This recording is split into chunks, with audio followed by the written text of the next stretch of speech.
والصلاة والسلام على سيد الأنبياء والمرسلين أما بعد فأعوذ بالله من الشيطان الرجيم بسم الله الرحمن الرحيم الصلاة والسلام عليك يا رسول الله وعلى آلك وأصحابك يا حبيب الله الصلاة والسلام عليك يا نبي الله وعلى آلك وأصحابك یا نور اللہ۔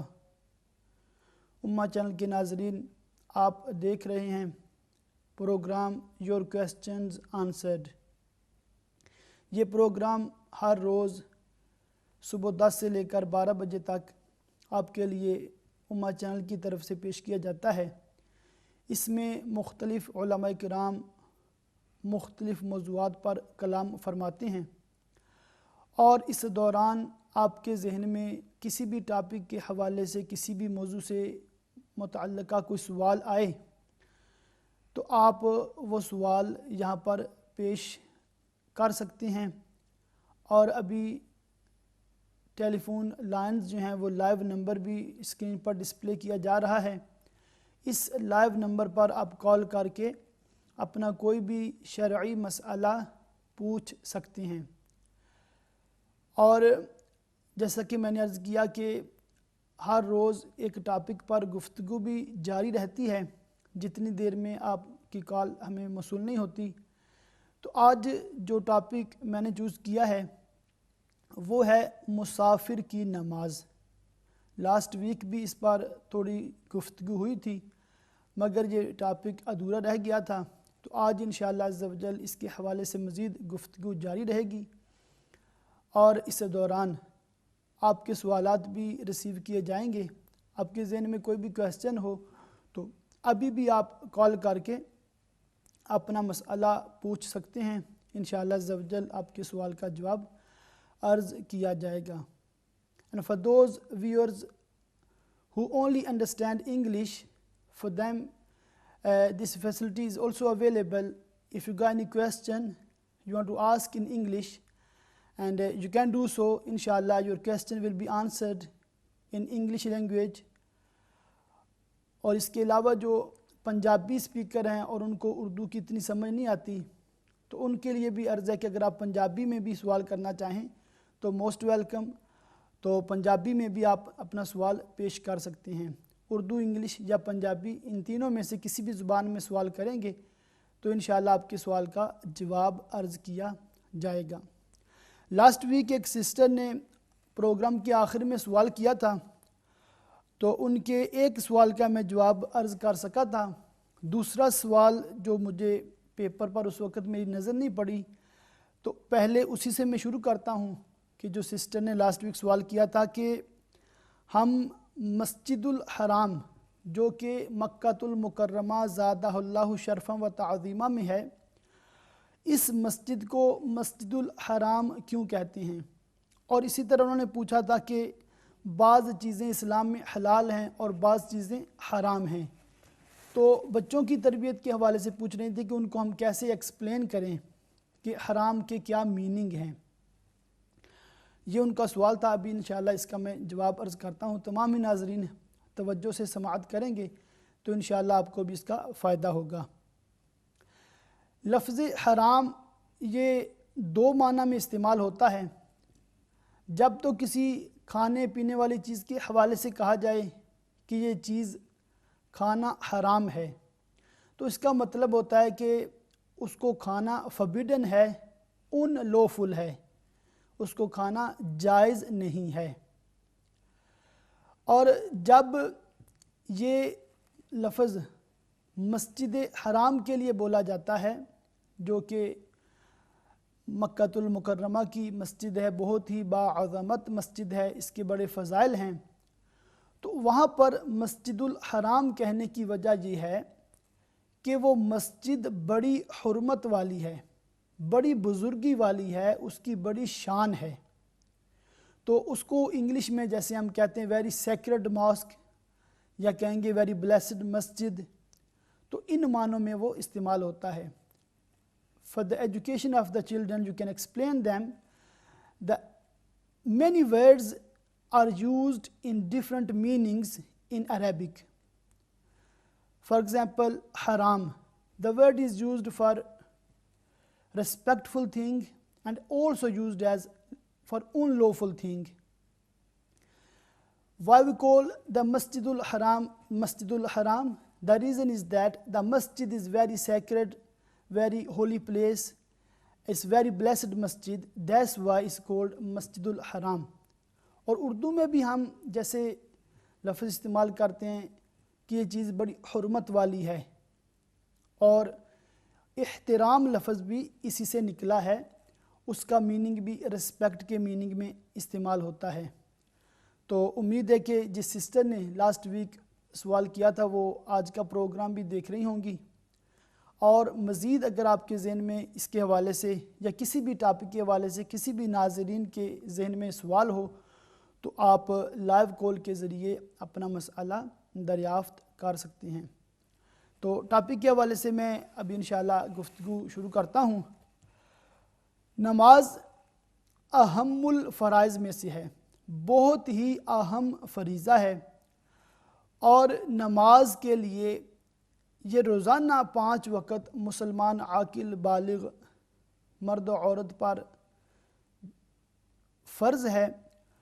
اور نماز نہ صرف حضر یعنی 11 جہاں پر آپ قیام کرتے ہیں بلکہ سفر میں بھی یہ فرض رہتی ہے، جبکہ روزے کا مسئلہ یہ ہے کہ جو مسافر ہوں ان کو رخصت ہوتی ہے، یا جو بیمار ہو جائیں رمضان شریف میں ان کو بھی رخصت ہوتی ہے کہ جب مسافر گھر واپس آ جائے تو اس وقت وہ روزے کی وہ روزہ کو رکھ لے۔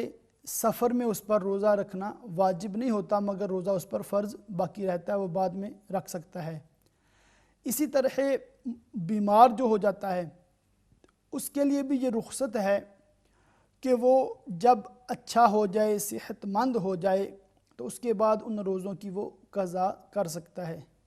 مگر نماز کا مسئلہ اس سے تھوڑا مختلف ہے۔ نماز کسی حالت میں بھی معاف نہیں ہے، مرد حضرات کے لیے بالخصوص، کہ چاہے وہ بیمار ہوں یا سفر میں ہوں ان پر نماز فرض ہے اور انہوں نے نماز ادا کرنی ہے۔ اب اسی سے آپ اس کا اندازہ لگا لیں کہ نماز کتنی اہم ہے، کتنی ضروری عبادت ہے۔ اس کی اور بھی کتابوں میں جزئیات ہیں کہ کن کن مشکل حالات میں، مشکل مراحل میں بھی نماز کو چھوڑنے کی اجازت نہیں ہے۔ حتیٰ کہ اگر مریض کھڑا ہو کر نماز نہیں پڑھ سکتا تو اس کو حکم ہے کہ بیٹھ کر ہی نماز ادا کر لے، بیٹھ کر بھی نماز نہیں ادا کر سکتا تو لیٹ کر بھی نماز ادا کی جا سکتی ہے۔ جب تک مریض سر کے اشارے سے رکوع اور سجود پر قادر رہے گا اس وقت تک اس کے لیے نماز کی ادائیگی ضروری رہے گی۔ تو گویا کہ ہر حالت میں نماز ادا کرنے کا حکم ہے۔ اسی طرح سفر میں بعض اوقات مشکلات کا سامنا بھی ہوتا ہے، جلدی بھی ہوتی ہے، مگر اس حالت میں بھی نماز معاف نہیں ہے۔ مگر شریعت مطہرہ چونکہ مسلمانوں کے لیے آسانی کا درس دیتی ہے اور اس نے انسانی ضروریات کا خاص خیال بھی رکھا ہے، اسی لیے دین اسلام کو دین فطرت بھی کہا جاتا ہے کہ اس میں کوئی بھی ایسا کام نہیں ہے جو انسانی قدرت سے باہر ہو۔ ہر کام ایسا جو فرض کیا گیا ہے وہ ایسا ہے کہ اس میں اس مرد یا اس عورت کو استطاعت ہوتی ہے تو تبھی اس کی طرف وہ فرض متوجہ ہوتا ہے۔ اب سفر میں سہولت یہ ہے کہ نماز 4 فرض کی بجائے 2 فرض پڑھنی ہوتی ہے۔ تو اس سے آپ اندازہ لگائیں کہ اللہ تعالیٰ کا کتنا بڑا کرم احسان ہے کہ اس نے ہماری ضرورتوں کا کس قدر خیال رکھا ہے، کیونکہ سفر میں جلدی ہوتی ہے اور بعض اوقات تھکاوٹ بھی ہوتی ہے۔ جی انور صاحب ہیں کال پر۔ السلام علیکم۔